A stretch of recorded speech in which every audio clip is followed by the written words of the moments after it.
Hey my glam girls, welcome back to my channel. It's Chelsea, where we talk about all things glam and all things girly. So today we are talking about Mother Pat's, her new Heart's Desire collection. I picked up the highlight and both the lipsticks. So I'll be demoing all of these products on my skin, doing a couple of comparisons after the demonstrations, and then sharing with you my thoughts and my opinions on this new collection.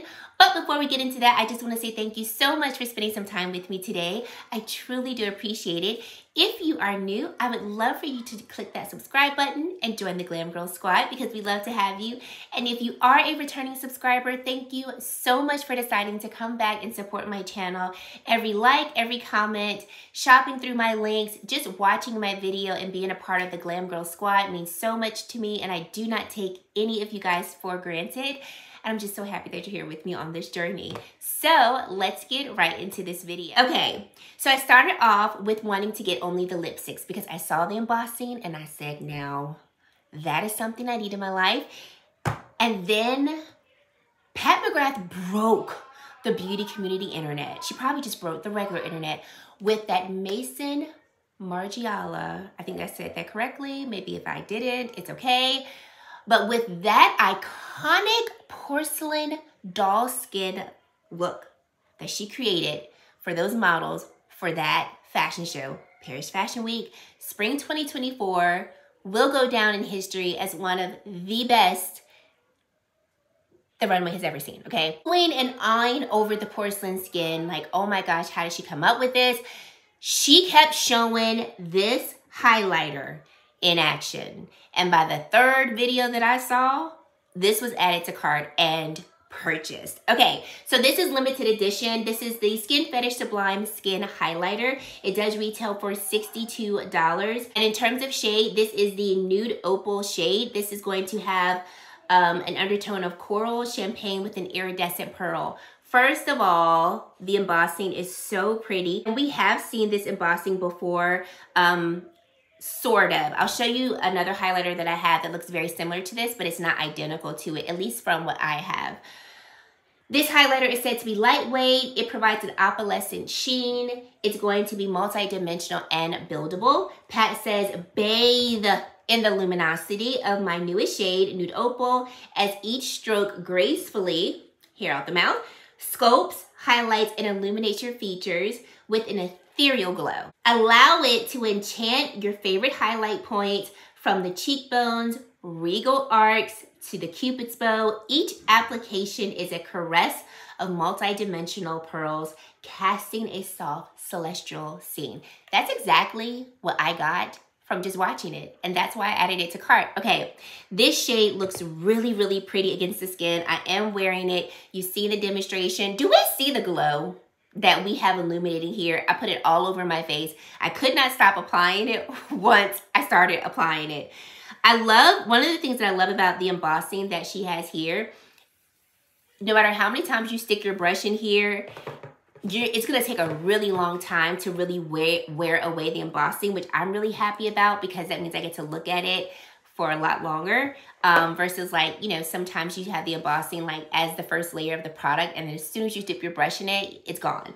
So here is a swatch of the shade Nude Opal. This is such a silky smooth highlighter. I love the undertone.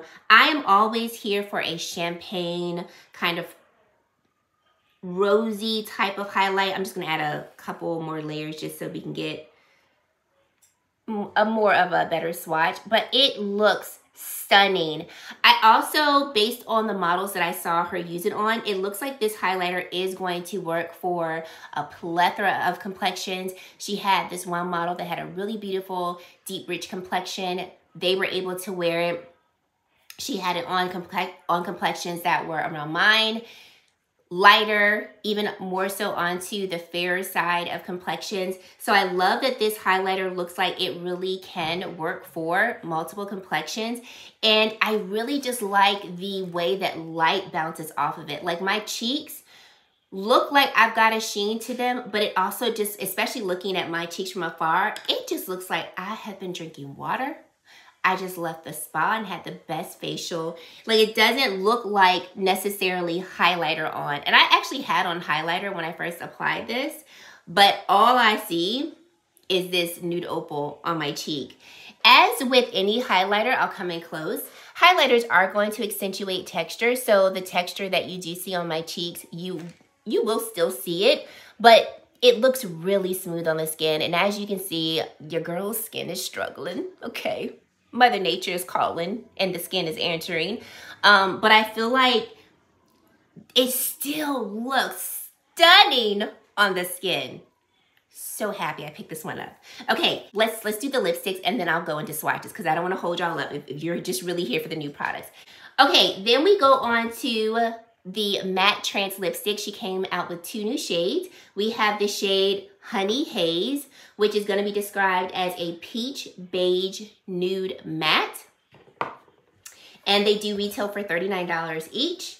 And the other shade that we have is going to be Nude Nocturne, which is going to be a terracotta rose neutral matte.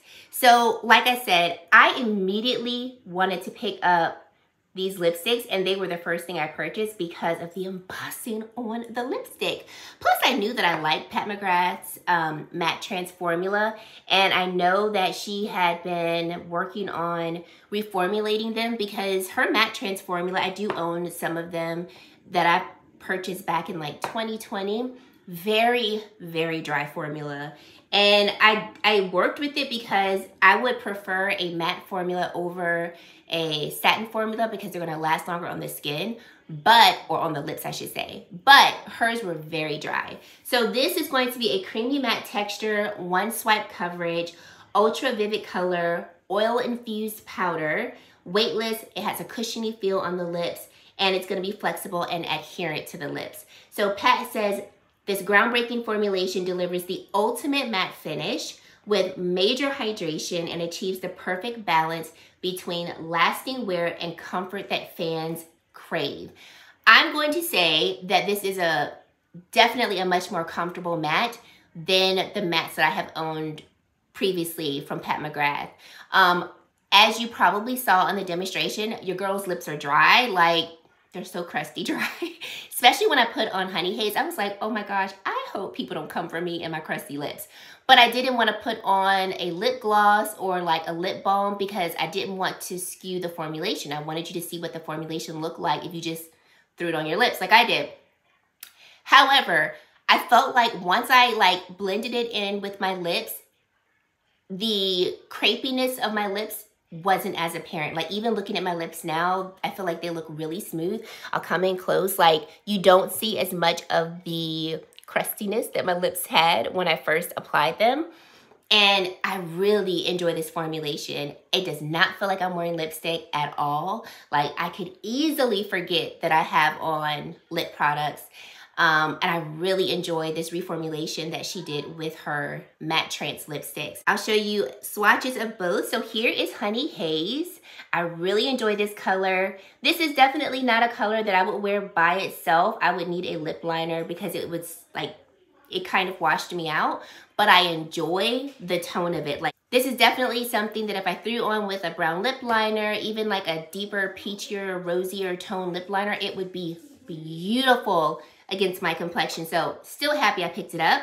And then this other shade is so pretty.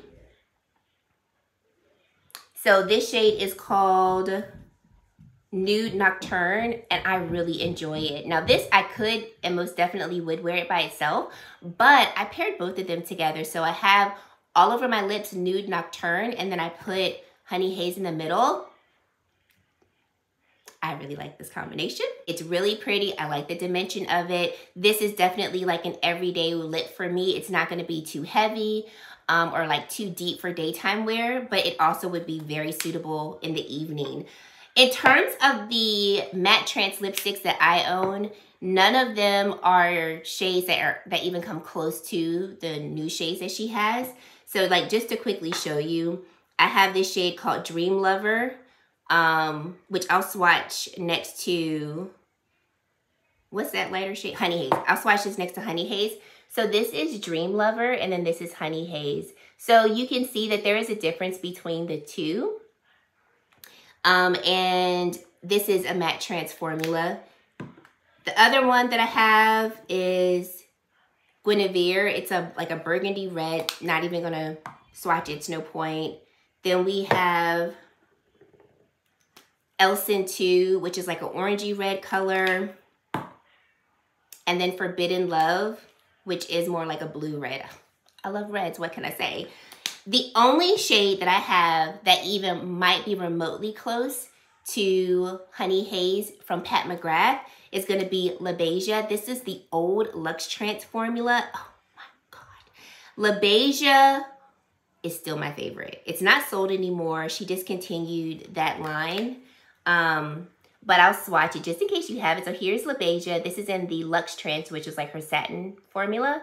And then this is Dream Lover, and then Honey Haze is right here. So as you can see, if you do have La Beija or Dream Lover, I don't think it's going to be... Dream Lover is like a little deeper than Honey Haze, but I don't think if you want to get Honey Haze that you are duplicating yourself. And if you have La Beija, you're not duplicating yourself at all in terms of, you know, my own little personal opinion. In terms of Pat McGrath lipsticks, I don't have any that look close to Nude Nocturne. So I don't have any of those to swatch. And I got really lazy and just didn't even feel like going through all of my lipsticks to try to see if there were comparisons in other brands. So we're gonna stop that there. But I'm happy to have these. I really like this new reformulation because it is much more comfortable on the lips. And I hope that she continues with this formulation of her MatteTrance lipsticks. Okay, let's get into some swatches of this highlighter. So the first one that I want to swatch that I feel looks almost identical to Nude Opal is this one that's called Lunar Nude. So just looking at them in the pan, first of all, the embossing looks similar. Nude Opal has the little cherub angel, whereas Lunar Nude doesn't. And let's swatch Lunar Nude. Now, I got Lunar Nude, 2021 maybe, I want to say. Okay, so we see some differences here. So here is Lunar Nude, and then this is Nude Opal, the new shade from Pat McGrath. Lunar Nude is definitely more pigmented. I feel like Nude Opal is more sheer in its formula.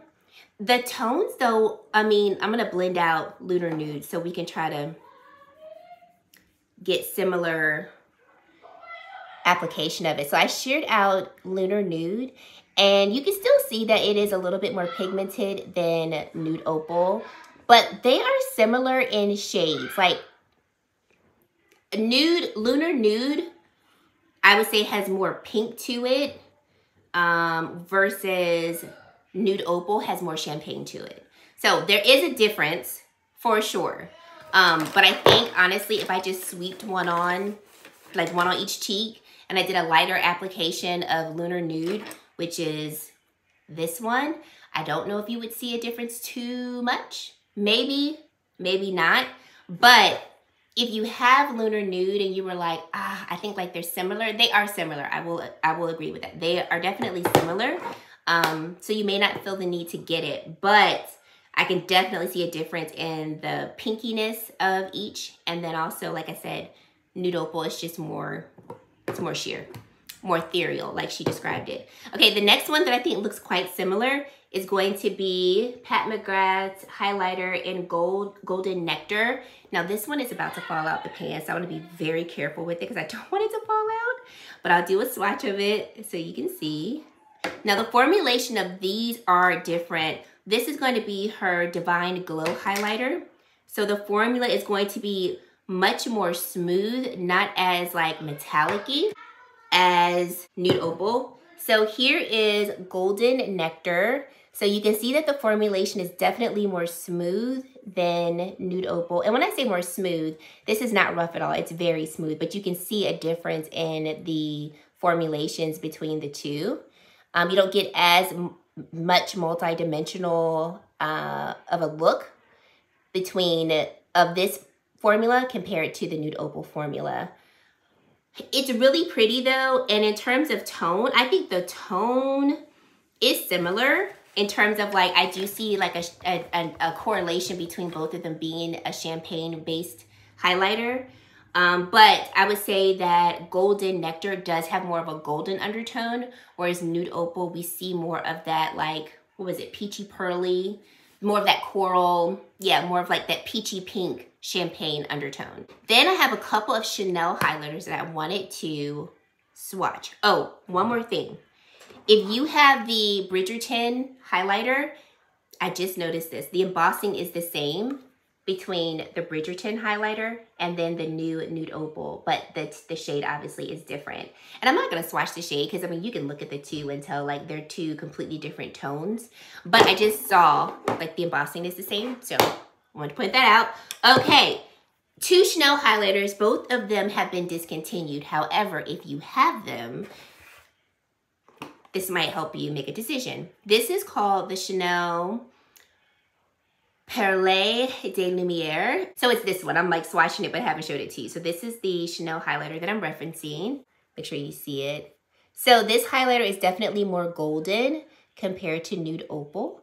And formulation is different too. This has more of like, I would say more of like a traditional formulation of highlighter. It's not as multi-dimensional as the Nude Opal highlighter is. Guys, Nude Opal is definitely my #1 Pat McGrath highlighter. Stunning. And then this other one by Chanel, oh my goodness. This is the Rêve de Camélia highlighter. I love this highlighter. I think it came out beginning of 2022, I want to say. I think this one looks a lot like Nude Opal in terms of color. Formulation, I already know is completely different. I'm gonna swatch this right next to it. Oh my gosh, it's totally different. Totally different. Okay, here we go. This is the Chanel highlighter. Look how different it is compared to Nude Opal. Like looking at them in the pan, let me just show them to y'all. Side by side, I was like, whoa. They may be like really, really similar, but they look similar in the pan, but actually swatched out on my wrist, totally different. Not only a difference in formulation, like this particular highlighter from Chanel is more opaque than Nude Opal, but also in tone. Like this is giving me much more champagne, a little gold, than the pinkiness to it, whereas Nude Opal is giving me more like coral pink and then champagne. So guys, those are my comparisons. I'm very happy that I don't have a highlighter in my collection like Nude Opal, because I mean, I was gonna keep it anyway, but it's always nice when you get something and you're like, okay, great, I really don't have this, so like I could actually justify this and not just keep it because it's pretty, because you know, we keep things because they're pretty as well. But I really, really, really enjoy the highlighters. Lipsticks I enjoy too. I think if you're interested in the lipsticks and you're interested in the highlighters, definitely check them out. I'm trying to do better on purchasing products that I really know I'm not going to use. So that's why I didn't get the eyeshadow palette. It looked gorgeous. I almost bit the bullet, but I was like, you're gonna use it for the review, and that's about it. And we're gonna not be doing that in 2024, okay? Okay, so let me know your thoughts down below on this collection. What did you think of the products? Are you interested in them? If you have them, what do you think? Do you like them? You know, we like to hear all of that in the comment section below. And if you've made it to this point in the video and you haven't yet to subscribe to my channel, I would love for you to consider subscribing and joining the Glam Girl Squad, because we love to have you. And guys, that is it. Thank you so much for watching, and I really hope to see you in my very next video. Bye, guys.